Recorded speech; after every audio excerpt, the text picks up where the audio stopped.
The Renaissance, spanning roughly from the 14th to the 16th century, was not merely an artistic flourish but a profound, multifaceted intellectual and cultural earthquake that fundamentally reshaped European thought.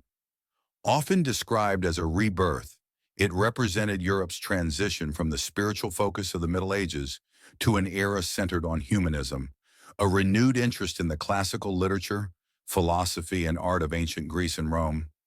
This revival was the catalyst for Europe waking up to its own potential, driving unprecedented innovation and exploration. The Italian Cradle and the Spirit of Humanism. The movement found its initial fertile ground in Italy, particularly in the wealthy city-states of Florence, Venice, and Rome. These centers, flush with mercantile wealth and freed from the rigid feudal structures dominant elsewhere, provided the patronage necessary for intellectual and artistic freedom. The core philosophical shift was humanism, championed by figures like Petrarch.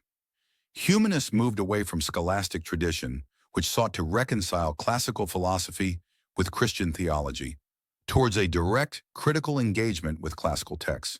They emphasized the dignity and potential of the individual, believing that humans were capable of greatness and mastery through education in the Studia Humanitatis. Grammar, rhetoric, history, poetry, and moral philosophy. This emphasis on individual achievement fundamentally redefined the purpose of life from mere preparation for the afterlife to the active pursuit of excellence in this world. Artistic revolution and empirical observation. Nowhere was this awakening more visible than in the arts. Renaissance artists rejected the flat, symbolic styles of Gothic art, embracing realism and perspective to create depth and dimension previously unseen. Pioneers like Leonardo da Vinci and Michelangelo were not just painters and sculptors. They were polymaths whose work embodied the fusion of art, science, and engineering. Da Vinci's rigorous anatomical studies and mechanical designs, for instance, reflected a new empirical spirit, a desire to observe the natural world directly and understand its mechanics, rather than relying solely on ancient or religious authority. This scientific curiosity was a direct intellectual precursor to the scientific revolution that would follow, the catalyst of communication, printing. A critical, often overlooked element in the Renaissance's spread and endurance was the invention of the movable type printing press by Johannes Gutenberg around 1440. Prior to this, books were laboriously copied by hand, making them expensive and scarce. Printing drastically lowered the cost of books, democratizing knowledge and accelerating the dissemination of humanist ideas, scientific findings, and classical literature across the continent at an unprecedented speed.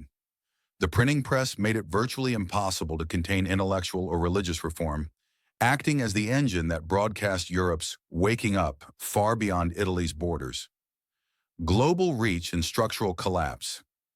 The intellectual boldness of the Renaissance fostered the age of exploration.